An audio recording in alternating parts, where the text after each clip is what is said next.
Licensing. I think it's very relative to talk to you about licensing because there's 3 different types of licensing now. The first type of licensing that we've just discussed in depth is mandatory. Mandatory HMO licensing. That's what mandatory licensing means. It's in connection with HMOs. But we have 2 other areas of licensing now that are coming into force. Well, they've been in force for a long while, but they are becoming more and more in more areas. They are becoming relevant in more areas. So additional licences basically means that the council has the power to determine what size HMO they deem licensable. A bit like Article 4, they have the power to exercise planning permission. They also have the power to reduce the amount of occupiers in a particular area to make a property mandatory HMO. So in an area that I was talking to somebody about just the other day at a conference, their licensing criteria kicks in at 3 occupiers. So the council have deemed that area, anybody renting to 3 or more people on 2 or more households, it will be a licensable HMO and therefore they need to apply for a licence. That one's quite straightforward. But then we have selective licensing, where selective licensing gives the council the powers to look at areas that require improvement, and regeneration is the word that we'll call it.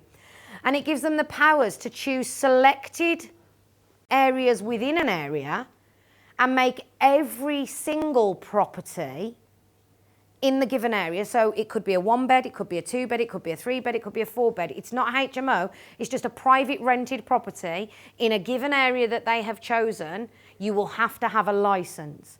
Now, they did this in Liverpool, and it came into play on the 1st of April 2015, and they got it wrong. They missed the word selective, and they licensed the whole of Liverpool City Council borough, which meant 55,000 applications for a licence went into Liverpool City Council.